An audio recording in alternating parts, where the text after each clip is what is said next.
제가 독일에 유학할 때 기숙사에서 있었던 일이 기억이 납니다. 하루는 독일 학생과 아프리카 학생이 아주 사소한 것 가지고 언쟁을 벌였어요. 목소리가 점점 높아지더니 이 흑인 학생이 벌떡 일어나면서 손가락을 가리키면서 큰 소리를 지릅니다. 내가 널 죽일 거야. I'll kill you. 이랬단 말이에요.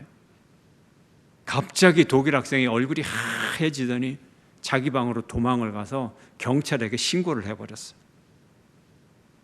이제 경찰이 출동을 하는데 살해 협박범을 체포해야 되니까 승합차에다가 체포조를 동원해가지고 이 다수의 경찰이 이 체포조가 와서 이 학생을 체포해 갔어요. 깜짝 놀랐죠. 저는 사람을 죽일 생각이 전혀 없습니다. 아무리 얘기를 해봐도 증인도 있고 본인이 그렇게 말을 했고 인정이 되질 않아요. 그리고 또 실제적인 이 경찰의 입장에서 보면 실제적인 살인 사건이라는 것이 뭐 대단한 일로 되는 것도 아니고 별것 아닌 일 가지고 사람도 죽고 그런 일이 많습니다. 학생들이 증인으로 가서 얘기를 해도 뭐라고 얘기를 해야 될지 참 어려운 상황이었어요. 그러나 다행히 기소 단계까지 가지 않고 며칠 있다가 나왔습니다. 그가 그런 말을 했다는 것 자체, 그 말이 있었다는 것, 말을 했다는 것, 마음속에 그 생각이 있었다는 얘기고 그런 의도가 또 그런 감정이 있었다는 얘기고 상상이지만 머릿속에 상상을 했다는 얘기고 그림이 있다는 얘기죠. 예수님은요, 형제를 향하여서 멍청한 놈아 하면 살인죄다 그랬어요. 멍청한 놈이 뭐예요? 이 세상에 존재 가치가 없고 차라리 없으면 좋겠다. 그 없으면 좋겠다가 뭐예요? 살인 의도죠. 그래서 살인자라고 그랬어요. 예수님은 길을 가다가 예쁜 여자를 보고 이야 섹시하다. 그러면 그 사람을 향하여 간음자다 그랬어요. 생각이 이미 머릿속에 있다는 거죠. 살인, 간음, 그 어떤 일도 우리의 마음속에 있는 심리적인 현실에서 시작을 하는 거예요. 부인할 수가 없어요. 마음의 현실에서 그것이 없는데 어떻게 그게 언어로 나가고 어떻게 그것이 행동으로 나가겠습니까? 다만 한번 연상하고 지나가 버리는 거냐? 계속 마음에 머무르고 의욕으로 존재하고 행동으로 시작이 되느냐? 결국 이런 차이죠. 우리가 분명히 알 것은 우리 마음의 심리적인 현실도 분명히 눈에 보이지 않는 불가시적 실제라는 거예요. 불가시적 실제라는 거예요. 분명히 그런 것이 있다는 거예요. 여러분은 언제 최근에 화를 낸 적이 있습니까? 언제입니까? 무엇 때문에 화를 냈습니까? 사람들은 화를 내면서 자기를 정당화합니다. 이 상황 속에서 이런 일은 내가 충분히 화를 내도 괜찮아. 나는 화를 낼 자격이 있어. 다른 사람들도 내가 화내는 걸 보면 그래 너는 자격이 있어. 화낼 만해. 이럴 거야. 이렇게 생각을 하고 다 화를 냅니다. 하지만 밖에서 다른 사람이 볼 때는 대부분의 사람들이 화낼 필요가 없는 일에 그런 상황에서 화를 냅니다. 자기와 상관없는 것에 이 개입을 하면서 화를 냅니다. 그러면서 나는 이런 사람입니다. 내 마음속에는 이런 분노가 있습니다. 그거를 남에게 알려달라고도 안 했는데 자발적으로 다 사람들에게 알려주는 그런 상황이 되는 거죠. 자기 내면의 실제를 주변 사람들에게 알려주는 거예요. 내가 무엇을 빼앗겼을 때 화를 많이 내나? 그것은 내가 무엇을 빼앗겼을 때 상실감을 크게 느끼는가? 우리 마음을 또 이 질문을 통해서 보여주고 있어요. 무엇을 잃어버렸을 때 상실감을 크게 느끼고 분노를 하는가? 오늘 본문에 바울 선교단이 빌립보에 머물면서 기도 처소를 찾아다녔어요. 선교팀 자신들이 정기적으로 기도를 해야 하고 또 지극히 적은 숫자의 유대인이지만 기도 처소에 가면 그 유대인들을 만날 수 있어서 또 전도를 할 수 있는 기회가 되는 거예요. 그래서 기도초소를 정기적으로 왔다 갔다 하니까 같은 길을 왔다 갔다 하게 돼요. 그런데 기도초소를 같은 길을 왔다 갔다 하는 그 오가는 길에 매일 반복되는 그 왕래길에 점집이 있었어요. 이 점집은 귀신 들린 여자가 이 점을 치는데 아주 신통해요. 동네 소문이 나서 아주 이 집은 아주 신통한 점집이 돼서 아주 장사를 잘해서 주인들이 돈을 많이 벌었어요. 근데 특이한 것은 바울 선교단이 그 점집을 지날 때마다 이 귀신 들려서 점을 잘 치는 이 여종이 이 점집 밖에 길까지 나와가지고 바울 선교단을 이 손가락을 가르치면서 계속 따라오면서 큰 소리를 치는 거야. 이 사람들은 지극히 높은 하나님의 종들인데 구원의 길을 당신들에게 전하는 자입니다. 이 사람들은 하나님의 종입니다. 구원의 길을 전하는 것입니다. 이렇게 큰 소리로 치고 따라오는 거예요. 참 이런 일도 있어요. 귀신이 복음을 전하는 거죠. 귀신이 복음을 전해요. 좋은 거 아닙니까, 여러분? 귀신이 하나님을 찬양하고 증거하고 있어요. 좋은 일 아닌가요? 그러나 좋은 일이 아니에요. 왜요? 귀신은 악한 귀신인데 귀신이 하나님을 향하여 할 수 있는 일이 뭐예요? 회개하고 돌아서는 거죠. 예. 그러나 회개할 의지가 전혀 없이 그런 상태에서 하나님의 이름을 망령되이 일컫는 신성 모독죄를 저지르고 있는 거예요. 도리어 하나님의 역사를 조롱하고 있는 거예요. 이게 뭐 하나님께 영광 돌리는 일이겠어요? 예수님은 귀신을 보면 어떻게 했나요? 그 자리에서 쫓아냈죠. 예수님이 한 회당에 갔을 때 더러운 귀신 들린 사람이 있어서 크게 소리 지르고 예배를 방해하고 막 혼자 막 그러고 있어요, 귀신이. 예수님이 들어가니까 또 예수님을 향하여 귀신이 소리를 칩니다. 야, 나사렛 예수, 우리가 당신과 무슨 상관이 있습니까? 여기 왜 왔어요? 우리를 멸하려고 왔습니까? 나는 당신이 누군지 압니다. 당신은 하나님의 거룩한 자입니다. 막 떠드는 거야. 영광 돌리는 진지한 자세가 아니죠. 예수님이 그를 향하여 말합니다. 잠잠하라. 그 사람에게서 나오라. 귀신이 그 사람에게서 즉시 나왔어요. 그러면 빌립보의 경우는 어떤가요? 바울을 향하여서 하나님의 종이다. 복음을 전하고 있다. 그 귀신 들린 사람을 향하여 바울은 어떻게 해야 될까요? 그런데 이 빌립보의 이 귀신 들린 여자는 자유인이 아니고 여자 종이었어요. 노예였어요. 자기 몸이 자기 소유가 아니고 주인이 있어요. 그래서 이 여종에게서 주인이 있기 때문에 귀신을 쫓아낼 수가 없는 거예요. 바울은 길을 지날 때마다 귀신이 계속 큰 소리를 치고 바울의 마음이 괴로웠어요. 하나님을 조롱하고 그래서 괴로웠고 또 하나는 그를 쫓아내지 못해서 그 여종이 너무 불쌍해서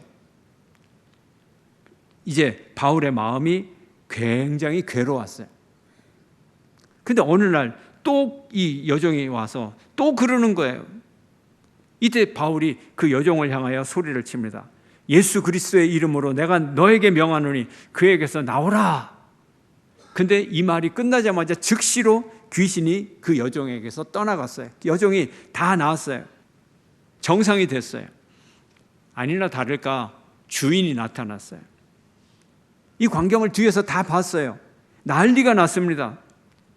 주인은 경찰도 아니면서 당장 바울 일행을 잡아가지고 말이죠.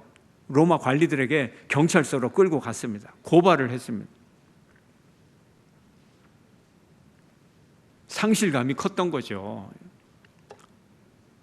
이들의 상실감은 가치의 상실에서 오는 겁니다.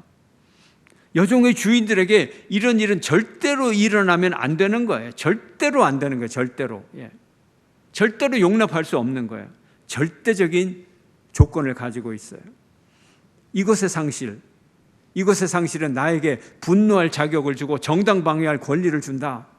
분노할 때 이렇게 자기를 합리화한다 그랬죠. 이 종의 주인들도 마찬가지예요. 이것은 내게 절대적 가치야. 궁극적 가치야. 이것은 나에게 종교야. 오늘 본문에서 귀신 들린 점장이 하녀에게서 귀신이 나오고 정상인이 되고 더 이상 점을 칠 수 없게 되고 영업이익은 없어지고, 이것이 이 주인들의 절대적 가치였다는 거죠. 어떤 반응을 보입니까? 19절에 보면 여종의 주인들은 자기 수익의 소망이 끊어진 것을 보고 바울과 실라를 붙잡아 장터로 관리들에게 끌어갔어요. 뭐가 사라졌다고요? 수익의 소망이. 수익은 뭐예요? 이익 보는 거. 소득의 소망이 끊어졌어요. 이해관계가 끊어졌어요. 거기에 분노를 했다는 거예요. 소득을 기대하고 사업상의 기대, 돈벌이의 욕심, 이것이 다 사라져 버렸어요. 가능성이 사라져 버렸어요. 점치고 귀신을 이용하는 건 종교죠. 비즈니스화된 종교를 말합니다. 또 종교화된 비즈니스, 이렇게 말할 수도 있어요. 사업이 이런 가치를 가지고 있었어요. 이 사람들에게 있어서는. 귀신 들린 여종을 가지고 비즈니스를 하고 그를 철저하게 착취해가지고 돈만 벌면 된다는 거예요. 이것이 그들의 종교였어요. 귀신이 쫓겨나는 엄청난 사건을 보고도 두려워하지 않았어요. 아니, 두려워해야 되잖아요. 하나님을 무서워해야 되잖아요. 그러나 이들은 하나님보다도 물신을 더 섬기고 욕망의 신, 탐욕의 신을 더 섬겼기에 하나님조차도 무섭지 않았어요. 하나님의 종들도 무섭지 않았어요. 감옥에 다 집어넣었어요. 바울과 실라가 한 일이 뭡니까? 이들의 종교 비즈니스를 가로막은 거죠. 귀신을 쫓아내버린 거죠. 돈벌이의 길을 막아버린 거죠. 오늘 본문에 귀신 들린 여종들의 주인들의 분노는 권력의 표현입니다. 그들이 권력으로 진리를 억압합니다. 어떤 권력이에요? 그 마을에 살았다는 것, 오래 살았다는 것, 동네 유지라는 것, 부자라는 것, 로마인이라는 것, 관리들과 친하고 잘 안다는 것, 모든 것이 특권이고 권력이에요. 유대인인 이 바울 선교팀을 민족의식까지 동원하면서 로마인들이 해야 되는 미풍양속을 저 유대인들이 하찮은 것들이 다 해치고 있습니다. 그럴듯한 핑계를 대면서, 거창한 이유를 대면서 이들을 핍박합니다. 권력을 휘두릅니다. 당할 수밖에 없죠. 그러나 하나님의 구원은 더 큰 능력으로 임합니다. 참 복음은 사람을 경제적 신리의 수단으로 삼는 이 주인과 같은 악마적이고 탐욕적 이윤 추구의 이 모든 체계를 하나님이 흔들어 버리고 뒤엎어 버려요. 하나님이 오시면. 이것이 성령의 능력입니다. 주인들과 관리는 바울과 실라의 옷을 찢겨서 벗기고 매를 심하게 때리고 감옥을 깊은 곳에 가두고 발에 착고까지 채웠어요. 흉악범도 아니고 폭력배도 아닌데 멀쩡한 사람들을 이렇게 인간 이하의 대우를 하고 깊은 감옥에 발에 착고까지 채울 이유가 뭐가 있습니까? 학대를 했어요. 그 깊은 감옥, 차가운 감옥에서 한밤중에 하나님께 기도하고 찬송했습니다. 기도와 찬송은 이 감옥과 같은 이 세계의 현실에서 하나님이 오시도록 초청하는 부르짖는 부르짖음입니다. 기도와 찬양은 지극히 높으신 하나님과 연결을 짓는 것입니다. 함께 읽어볼까요? 25절 시작. 한밤중에 바울과 실라가 기도하고 하나님을 찬송하며 죄수들이 듣더라. 기도와 찬양은 하늘을 향해 창을 내는 것입니다. 도움의 손을 올려서 하나님이 손을 잡아주시기를 기도하는 것입니다. 노아의 방주를 보면 그 방주가 높은 방주를 짓고 그 방주 지붕에서부터 1규빗 아래에 창문을 내라고 되어 있어요. 1규빗 45cm 아래에 창문을 내라고 되어 있어요. 창문을 높이 만드는 거죠. 높이 하나를 만드는 거예요. 노아의 방주는 추진체가 아니에요. 앞으로 나가는 그런 배가 아니에요. 그냥 떠 있는 배예요. 부유체예요. 부유체. 부유하는 거예요. 그래서 구조상 아주 안전합니다. 별일 없는 한 뒤집힐 일이 없어요. 그럼에도 불구하고 물이 가득 차고 파도가 생길 때 창문이 높게 있으면 안전하다 말이에요. 그래서 창문을 위로 내라는 거예요. 그리고 또 창문이 위에 있으면 이 방주 안에서 창문을 바라보면 그 창문을 통해서 하늘이 보이는 거예요. 하늘을 바라보는 거예요. 하늘이 누굽니까? 하나님을 바라보는 거예요. 다니엘은 예루살렘 성전을 향해서 창문을 열고 하루 3번 기도했습니다. 예루살렘 성전, 하나님의 임재를 바라보며 기도를 했습니다. 이것이 기도의 의미입니다. 하나님의 구원은 초월의 세계로 구원을 얻는 거예요. 하나님이 이 세상의 현실 안으로 오셔서 개입하셔서 이 현실의 장벽을 다 부수고 현실의 올무와 감옥의 문을 다 열고 초월의 세계로, 하나님의 세계로 우리를 해방시키는 거예요. 우리의 모든 결박과 얽어맨 것을 하나님이 다 끊어버리시는 거예요. 모든 구원은 하나님으로부터 옵니다. 이제 바울과 실라가 찬송하고 기도함으로 큰 지진이 나서 감옥타가 흔들흔들 움직이면서 이제 문짝이 다 열리고 이 결박이 다 풀어져 버리는 거예요. 함께 볼까요? 26절 함께 시작.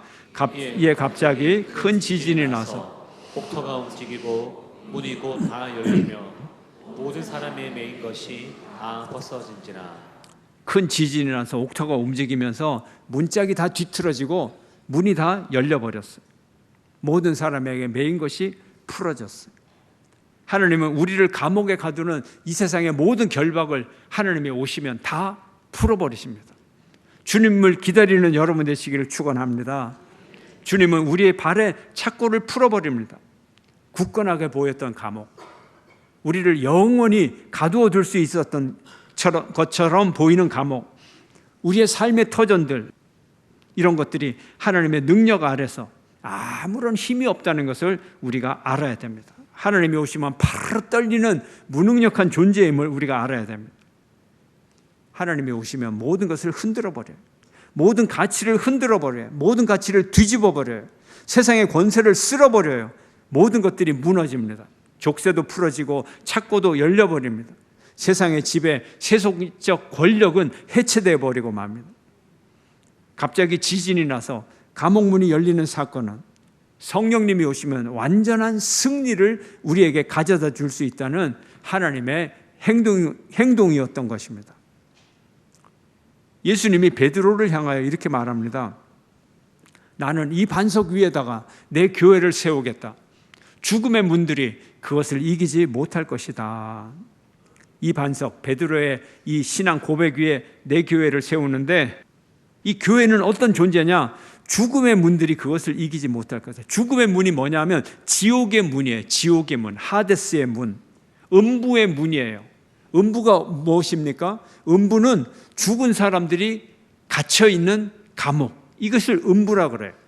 근데 교회가 뭘 한다고요? 이 음부의 문을 활짝 열고 부수고 다 열어서 그 감옥 속에 갇혀 있는 죽은 영혼들을 다 해방시켜서 다시 살려내는 곳이다. 세상이 우리를, 세상이라고 하는 음부에 우리를 잡아가지고 너희들은 세상의 질서를 따라야 해, 세상의 죄악의 죽음의 이 법칙을 따라야 해, 우리를 지배하고 있을 때 성령님이 오셔서 이 감옥의 문을 활짝 열고 우리를 구원하신다는 거예요. 이게 교회의 능력이라는 거예요. 이제 감옥이 흔들리자 간수가 두려움에 떱니다. 당시의 법으로 이 간수들이 감당해야 될 책임이 굉장히 컸어요.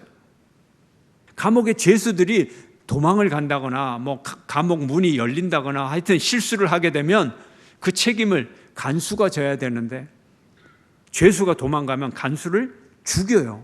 아주 엄한 벌을 내려요. 그래서 그 감옥의 모든 이 죄인들이 이 지진으로 문이 열리니까 다 도망갔다고 생각을 하고 당연히 도망을 가죠. 문이 열리면.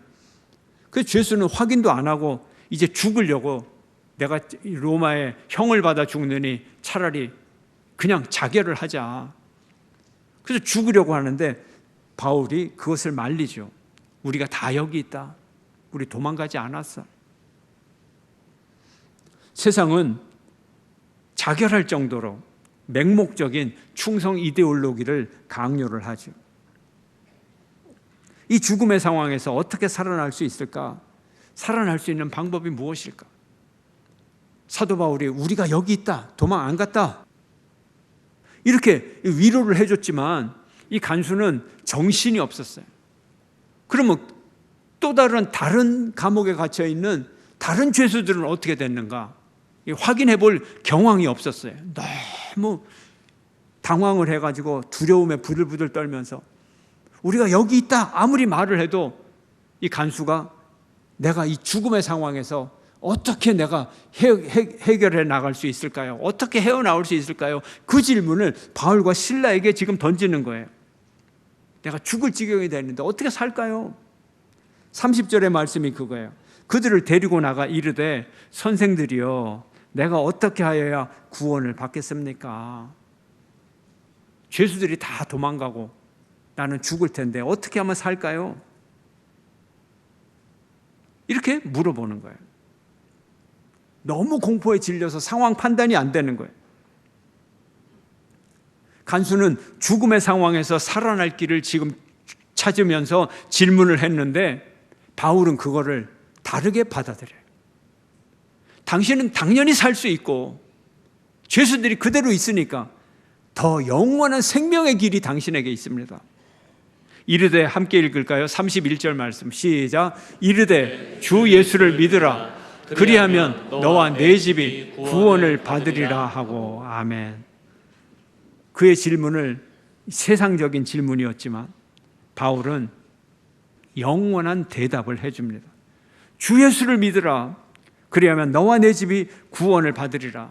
단순히 이 땅에서 목숨을 겨우 부지하는 정도가 아니라 영생의 능력이 너에게 임하게 되리라. 영원히 살리라. 주 예수 안에 이 생명이 있다. 그뿐만 아니라 너와 내 집이 구원을 얻으리라. 참 주인이신 예수님, 그가 모든 억압과 죽음의 문화에서 우리를 구원하시는 분입니다.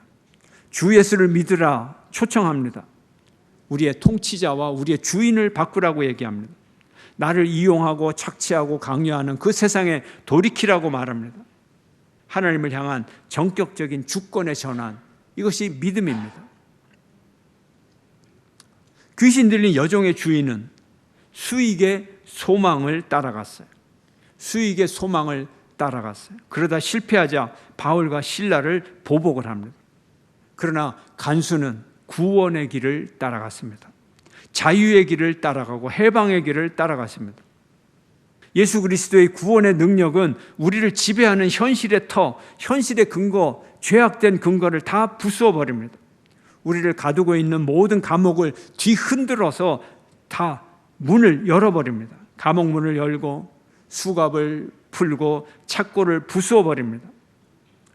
성령님은, 우리에게 오는 성령님은 생명을 억압하는 모든 세력과 죄와 죽음과 사망과 미움과 분쟁과 탐욕을 모든 것을 부수어 버립니다. 사도행전의 역사는 성령의 역사입니다.